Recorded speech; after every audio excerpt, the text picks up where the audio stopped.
Bismillahirrahmanirrahim. Assalamualaikum warahmatullahi wabarakatuh. Halo, selamat pagi, siang, sore, ataupun malam. Di sini saya Alwan Akbar dengan nomor induk mahasiswa 2020 0810 025 akan mempresentasikan atau akan menceritakan kembali sedikit tentang materi yang saya dapatkan dari pengajian kemuhammadiyahan di beberapa masjid yang rutin melakukan kajian. Masjid Khairul Umi yang kebetulan ada di dekat kontrakan, dekat lapangan Kasihan, dan kebanyakan saya melakukan pengajian itu pada hari Minggu pagi seperti biasa di Masjid Khairul Umi, yang mungkin 5 di antara 6 itu saya lakukan di situ. Untuk materi yang pertama yaitu ada materi tentang syukur. Syukur merupakan salah satu hal yang sangat-sangat penting bagi umat Islam atau bagi muslim di seluruh dunia, karena syukur merupakan satu hal yang menandakan bahwa keimanan kita itu masih ada. Kenapa seperti itu? Karena seperti yang kita tahu, kita sebagai umat manusia mendapatkan seluruh rahmat, hidayat, dan juga berkat dari Allah Subhanahu wa Ta'ala. Tentunya sebagai seorang hamba yang baik, seorang hamba yang tahu diri, kita harus sering-sering bersyukur. Mulai dari nikmat badan, bisa bernafas, bisa melihat, dan juga bisa untuk melakukan segala hal, beraktivitas sehari-hari merupakan satu hal yang patut sekali disyukuri. Dan oleh sebab itu, syukur juga merupakan salah satu hal yang sangat dianjurkan oleh Allah Subhanahu wa Ta'ala dalam firman-firmannya, serta sering juga dilakukan oleh baginda Nabi Muhammad SAW. Untuk itu, kita sebagai umat muslim yang taat dan juga yakin akan keimanan kita harus pandai bersyukur. Ya, untuk materi yang kedua atau di minggu selanjutnya itu membahas tentang yang namanya hari akhir. Hari akhir atau hari kiamat merupakan satu hari yang menandakan bahwa berakhirnya kehidupan yang ada di dunia, yang tentunya dari hari akhir ini kita dapat mengetahui bahkan hari akhir pun sudah berulang kali disebutkan di dalam Al-Quran sebagai salah satu peristiwa besar yang menandakan dimulainya hari pembalasan, yang tentunya seluruh makhluk hidup akan merasakan apa-apa saja yang mereka perbuat semasa hidupnya. Dan di hari akhir ini tentunya merupakan satu hal yang sangat luar biasa menakutkan, sampai-sampai ibu yang sedang menyusui bayinya pun akan rela meninggalkan bayinya dan lari untuk mencari perlindungan lain.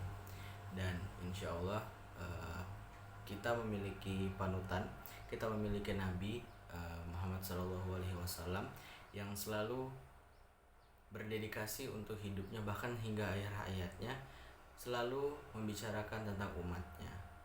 Jadi sebagai umat muslim yang baik dan juga taat kepadanya, kita harus melakukan hal-hal yang baik dan juga menjauhi larangan-larangannya, agar kita bisa menjadi umat Nabi Muhammad SAW yang insya Allah akan mendapatkan syafaat di yaumil akhir.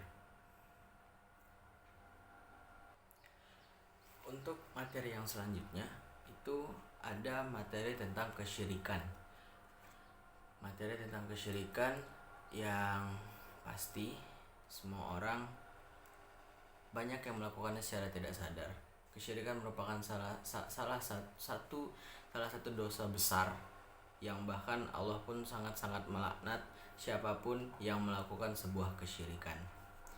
Kesyirikan dapat mudah ditemui di kehidupan sehari-hari, seperti ada tindakan perdukunan, semisal minta apa-apa itu datang ke makam, minta doa kepada orang yang sudah meninggal, bahkan itu merupakan satu hal yang mustahil terjadi. Kesyirikan merupakan salah satu dosa besar yang ganjarannya pasti teramat berat, yang akan memberatkan kehidupan bagi di dunia maupun di akhirat, karena kaitannya dengan keyakinan.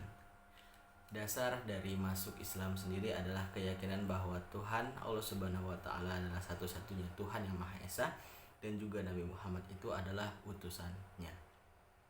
Ketika kita melakukan kesyirikan apapun tersebut, entah kita minta didoakan oleh orang pintar, memakai jimat-jimat, dan juga meminta dilancarkan seluruh kegiatannya, yang seharusnya kita semua itu tidak perlu repot-repot sampai datang ke orang pintar.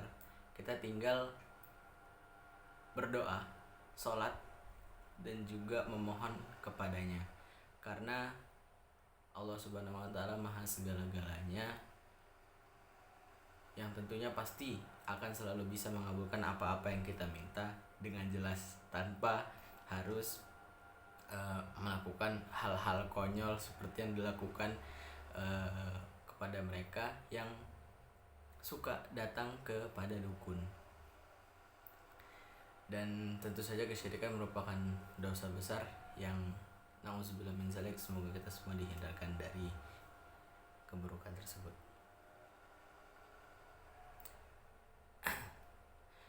Dan materi yang selanjutnya itu ada tentang menyambut bulan Ramadan. Materi ini saya dapatkan di di 1 minggu sebelum bulan Ramadan, atau 3 hari sebelum bulan Ramadan datang. Kurang tahu juga nama masjidnya kemarin apa. Yang jelas ada satu masjid yang cukup jauh dari daerah kampus, juga sudah masuk ke arah Ring Road, yang di masjid itu pun disuguhi tentang materi-materi penyambutan tentang bulan Ramadan itu sendiri. Bulan Ramadan adalah bulan yang penuh berkah. Bahkan mungkin sering kita lihat di iklan-iklan di TV, apa-apa saja yang terkait dengan bulan Ramadan pasti terkait dengan keberkahan, kemuliaan, dan juga kesetaraan. Kenapa ada beberapa poin-poin tersebut? Karena bulan puasa adalah bulan di mana segala sesuatu yang kita lakukan, segala sesuatu hal baik yang kita lakukan akan bernilai berlipat-lipat dari biasanya. Dan juga tentu apapun yang kita minta ampunkan itu akan selalu diijabah olehnya, karena bulan ini merupakan bulan yang sangat mulia keberadaannya. Hanya hanya sebulan dalam 1 tahun, yang tentunya sayang sekali untuk disia-siakan. Di bulan puasa ini atau di bulan Ramadan ini, Muslim dianjurkan untuk berbuat baik, banyak melaksanakan ibadah, baik sunnah, baik wajib maupun sunnah, karena segala sesuatunya itu akan bernilai lebih dari biasanya. Dan itulah seberapa penting atau seberapa hebat bulan Ramadan itu sendiri. Bahkan sampai-sampai ketika kita tahu tentang apa saja benefit yang ada di dalam bulan Ramadan tersebut, kita bahkan akan menyayangkan kenapa tidak semua bulan yang ada di 1 tahun itu merupakan bulan Ramadan semua. Kenapa hanya 1 di antara 12 bulan? Namun 1 di antara 12 bulan itu adalah merupakan salah satu ciri-ciri bahwa bulan Ramadan adalah bulan yang sangat spesial keberadaannya dan tidak boleh disia-siakan. Untuk materi yang selanjutnya itu adalah materi berpuasa. Tentu saja di materi ini lekat dengan bulan Ramadan ya. Berpuasa merupakan salah satu hal yang wajib dilakukan oleh seorang muslim yang tidak memiliki gangguan apapun dalam hidupnya untuk melaksanakan puasa. Puasa sendiri digadangkan sebagai sebuah metode untuk melatih diri kita agar terbiasa untuk menahan hawa nafsu, ataupun menahan keinginan apapun kita secara berlebihan. Di dalam puasa ini pun banyak keutamaan-keutamaan dapat diambil, bahkan di Al-Quran pun sudah disebutkan ketika kita merasa sedang tidak enak badan, banyak yang sakit-sakitan, itu akan dianjurkan untuk berpuasa agar toksik atau racun yang ada di dalam tubuh kita itu mengalir dan juga bebas dari tubuh kita. Dan di bulan puasa ini pun kita dapat merasakan apa-apa saja yang dirasakan oleh saudara-saudara kita yang kurang mampu, mulai dari makan yang biasanya mungkin 3 kali sehari itu hanya 1 hari sekali, dan juga setelah maghrib berkumandang. Dan tentu saja di bulan puasa ini kita diminta untuk berempati kepada sesama. Itulah salah satu amalan yang dilaksanakan di dalam bulan Ramadan. Dan materi yang terakhir, materi yang keenam, itu adalah materi tentang bersedekah. Seperti kita yang ketahui, segala sesuatu yang ada di dalam Al-Quran, segala sesuatu yang ada di dalam Islam, segala sesuatu masalah yang ada di kehidupan itu tertuang dan juga jelas cara mengatasinya di dalam panduan kita, yaitu Al-Quran. Ketika kita sedang merasa sakit, itu berpuasa. Ketika kita sedang merasa miskin atau kurang dalam hal duit ataupun materi, itu kita dianjurkan untuk bersedekah. Oleh itu, materi yang terakhir ini terkait dengan sedekah. Sedekah merupakan salah satu hal yang sangat penting keberadaannya. Salah satu hal yang mungkin tidak banyak yang menyadari bahwa sedekah itu merupakan satu pondasi kuat untuk membangun mental kekayaan. Seorang yang kaya bukanlah seseorang yang memiliki harta banyak, namun seseorang yang sering bersedekah dan juga peduli kepada sesama. Seseorang yang kaya merupakan seseorang yang lagi-lagi peduli, lagi-lagi mau membagikan harta dari hasil jerih keringatnya, karena dia sadar akan harta itu tidak datang hanya untuk dia, tapi datang juga untuk orang lain yang membutuhkan. Dari situ, sedekah pun memiliki banyak keutamaan seperti memperlancar rezeki dan juga memberikan satu ketenangan diri dalam menggunakan uang atau materi untuk diri kita sendiri.